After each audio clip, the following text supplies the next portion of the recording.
In the name of the cosmic reality that gives us the sense of being, the purpose of becoming, and the hope of becoming one with the one, so that we may wander. We are welcoming you to the first session of the Indigo Firmament, a program in Islamic mysticism and Gnostic thought. And we begin this program with the poem Hearing Him Hum, which is a reflection on the opening chapter of the Quran. In the name of the paracosmic consciousness, whose love radiates through our soul, and whose glory graces every grain of our being, all praise is due to the infinite eternity, whose divine awe defines our fragile illusions, whose oneness of being permeates the multiplicity of perpetually unfolding multiverses. The wholeness of immeasurable, timeless tomorrows, whose essence is woven through every fiber of our being. O Divine Beloved, the ineffable shaper of transient temporalities and transcendent realities, give us the thought that thinks Thee, a pleading heart that desires Thee, a yearning that utters nothing but Your love. Turn us into a longing that dies to dissolve in the harmonic convergence of Your totality. Guide us to thread our pathways through the splendor of Your enchanting mystical gardens, the idyllic lush meadows where moments of Your manifest beauty attain a foreverness all their own. Distance us from the dissonance of dark energy. Bathe us in the luminous glow of Your countenance, light upon light upon light. It's with the light that we begin, but it's to the darkness that we journey. In the contrast of its white and black, or black and white, we may lose ourselves, which is meant to be. We hope to arrive at a state and a stage where we can sense the presence that has given us the purpose of being. We would like to discuss the symbolism and metaphor of darkness and light in cultural/religious mythologies. What they mean and what they may have meant.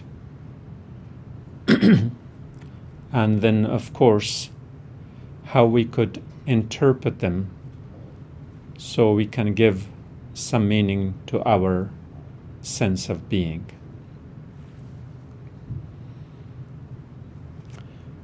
The cosmic reality, the way our modern sciences define them, is that which constitutes 95% of dark matter and dark energy. Perhaps more than 95%. But no estimate can approximate the depth of that reality, except so that we may develop a perception or a sense of reality that will keep us from the insanity where our rational being is totally incapable of comprehension.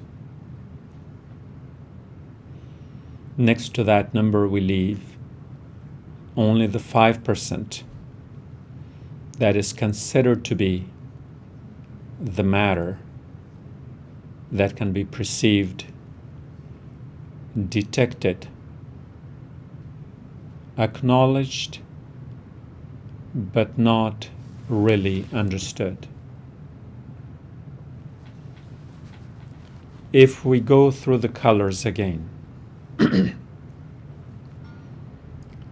in the evolutionary reality, that darkness could be the womb of the mother that gave us birth. That darkness in the terrestrial reality could be the womb that is Mother Africa, again symbolized in darkness. Or it could be understood as the mythical underworld that was, if not understood, at least acknowledged by many of the early human civilizations. The Egyptians, the Greeks, the Assyrians, the Akkadians, and many more. In Egypt, the concept of the underworld, without the modern notion of the unconscious that can be best apprehended by the conscious mind, was one where the reality had come into existence from a darkness. Thus, the darkness was the mother of all things. Each of those acts then corresponded to the cosmic and mythical events of the sun god's rebirth from the water of Nun, the sun god being Ra. The color of darkness was also symbolized in the black scarab beetle native to ancient Egypt.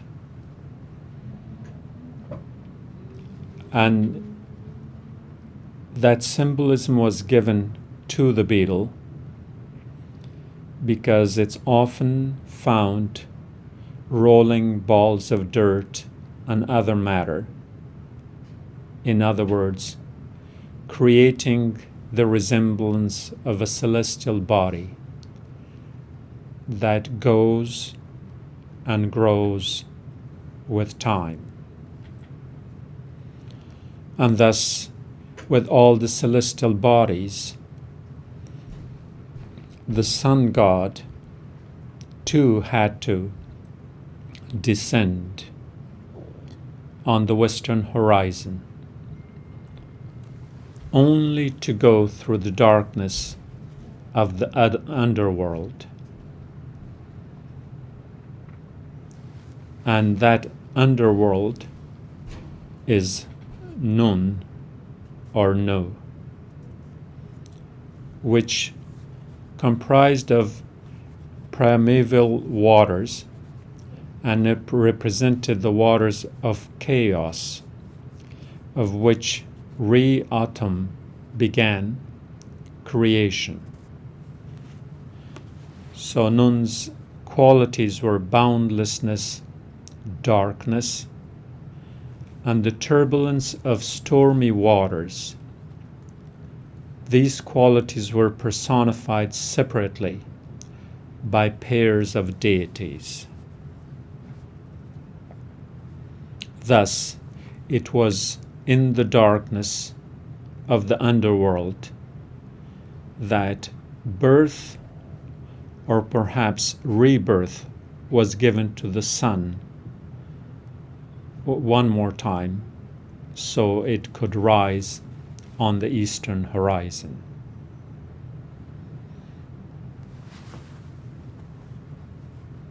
And the underworld in the form of water was also represented by the river Nile and its annual flooding that was both a source of life and in some cases that of death. The Greeks pretty much copied that same sense of the underworld, with which most of you may be familiar. But again, the underworld darkness was the place of birthing, of living a life or reliving it through other beings, some of whom were symbolized in deities and perhaps personified as well. We also have similar notions in the Gilgamesh and the Netherworld, which in some ways could be perceived as a parallel structure or existence or a realm of reality similar to that of the ancient Egyptians.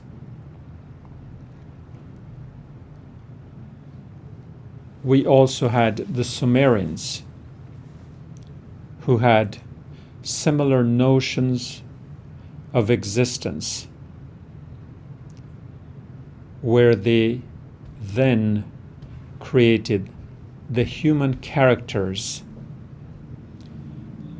in the archetypal form to represent us both in the darkness and in the light.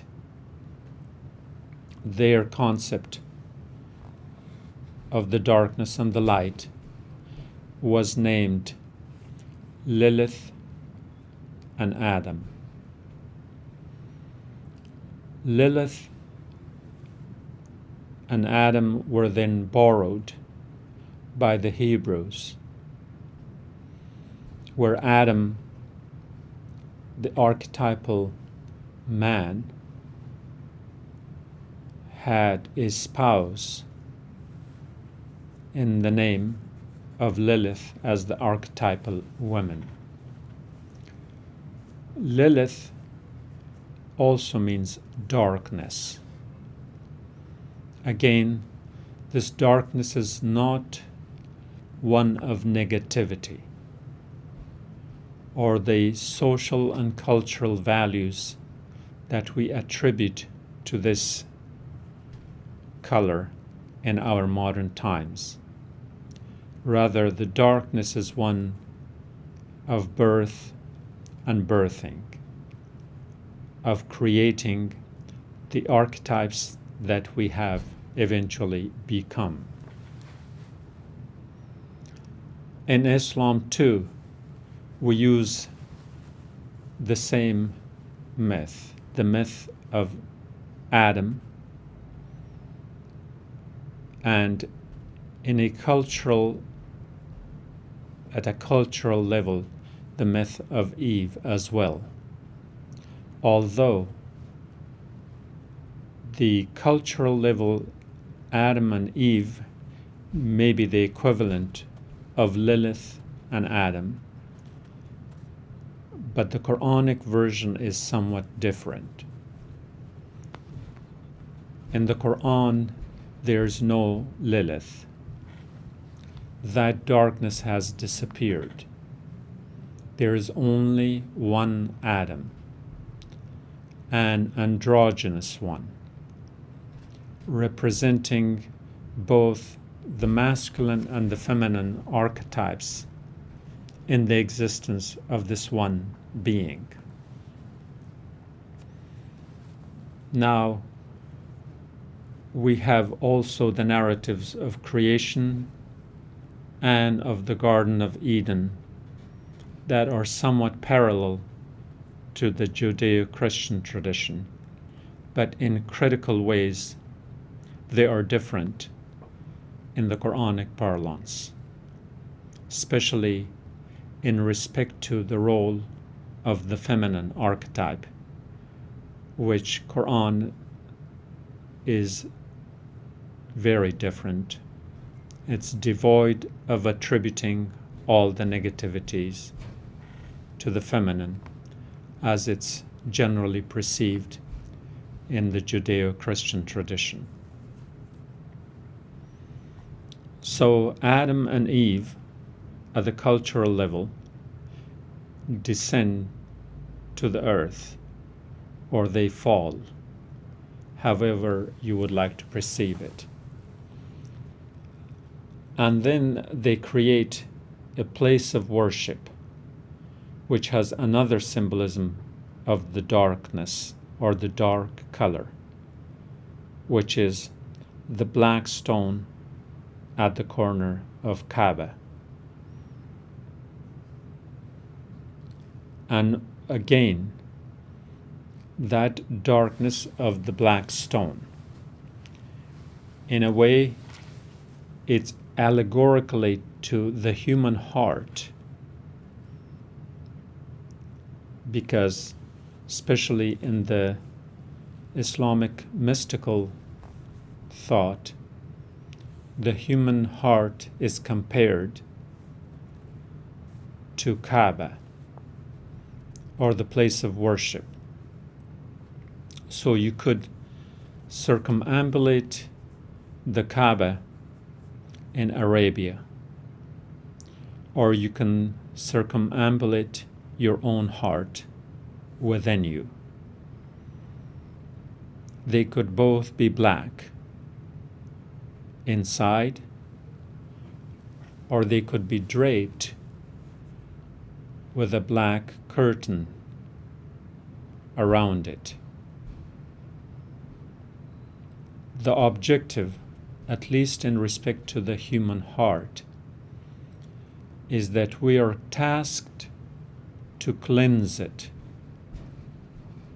to clean it, to purify it, and to let it shine so it can reflect God's majesty and God's beauty within it. And therefore, while the average Muslim may take pride to go on a pilgrimage to Mecca to circumambulate the Kaaba, the cubicle that points to 6 directions encompassing everything in that sense of physical dimensionality that a cube represents. A mystic, on the other hand, may emphasize that instead of going to Kaaba, you would have to cleanse your heart. Furthermore, you have to find your place in the hearts of others by being pleasant to them, by accommodating them, by helping them, by showing your humanity, which is of love.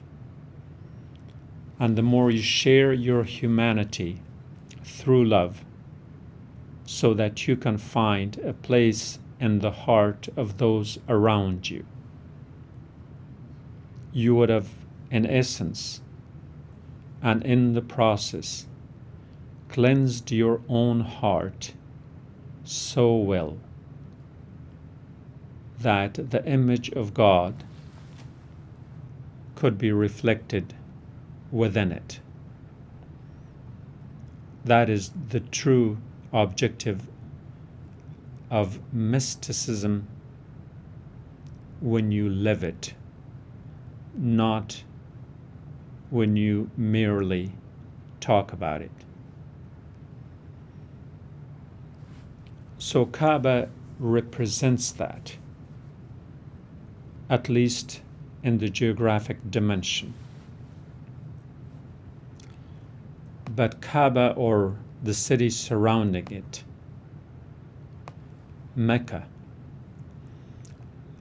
also symbolizes other darknesses, more in the historical context. When the world two superpowers, Byzantium and the Persian Empire, were engaged in their perpetual destructive wars, which was a dark state of affair in its own right. Arabia, at a microcosmic level, was destroying itself from within in similar fashion.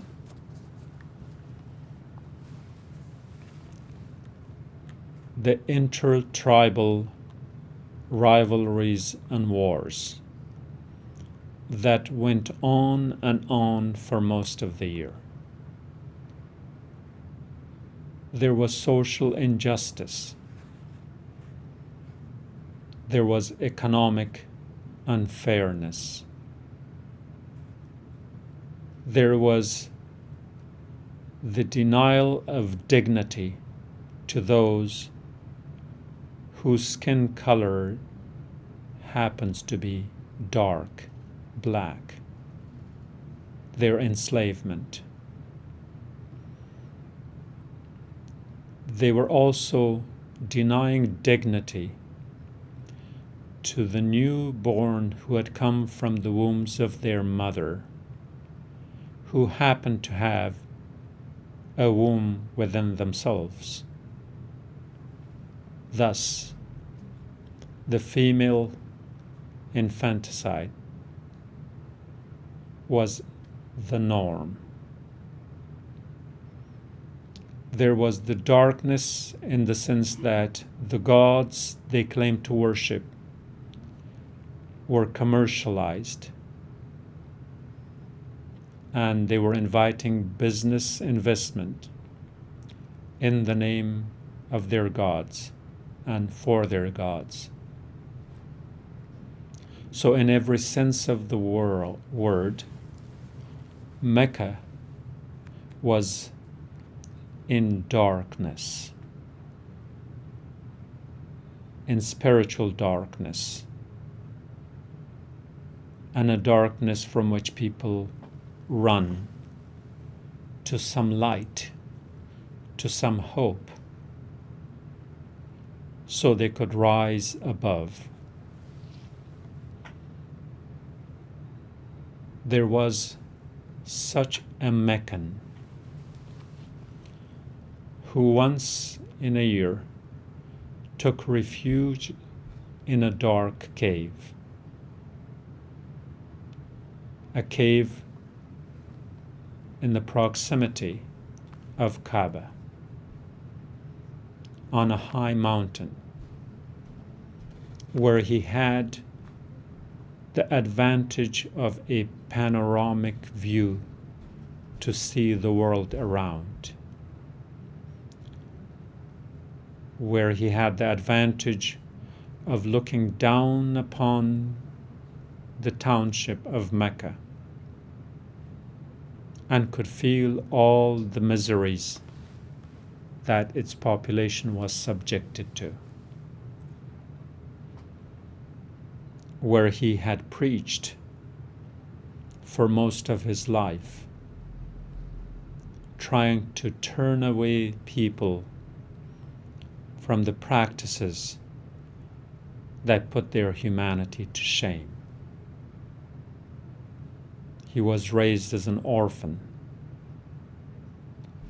He was gradually losing power and status for his resistance, for his sense of reform, and for his sense of rebellion that the human lot deserved better than the Meccans could accord it to. And thus he was pained, he was troubled by the phases of injustice that killed the consciously aware many times over and over and over. He could teach enough, but you had to have a listening ear. He could try to broaden their worldview, but they were in their geographic cocoon as much as in the cocoon of their perception, not budging from what they had inherited as knowledge from their ancestors. So in frustration, this man, this Meccan, this frustrated man would take a chance and take refuge to climb the mountain and enter its dark cave, and then have his retreat for 40 days and nights every year. The cave is called Hira. In Arabic, the name contains the cardinal consonant for a womb that births a thought, a notion, a perception, and perhaps a revelation. Before any mountain came to him, he went to the mountains, in whose hearts he polished his, as a mirror reflecting the truth. The dawn of the 40th night was about to breathe away the darkness, when the still of the cave felt a presence. In the dimming flicker of the oil lamp, his sole companion. Suddenly, the word "read" echoed through the cave. Like a trembling leaf in awe, impeded the spontaneity of his response. Read, The call repeated itself. An answer mouthed itself in hesitance. I am unlettered. Read. Read in the name of. In the name of. He articulated every utterance, sweating under the gravity of their weight. The departing voice spread wings at the cave's mouth, in the breadth of horizon, 2 bows' length away, straight before the eyes, though bent from the side. A wingspan contained his sight. Time witnessed in affirmation the illusion of a new reality that came to take its place in prevalence. That was the call that we know today as Iqra. And let's hear the recitation in a much more beautiful voice than mine. And let's hope it echoes in the crevices and corners of your heart. Iqra. بسم الله الرحمن الرحيم اقرأ باسم ربك الذي خلق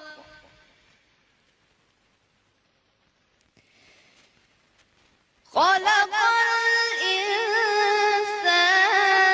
من علق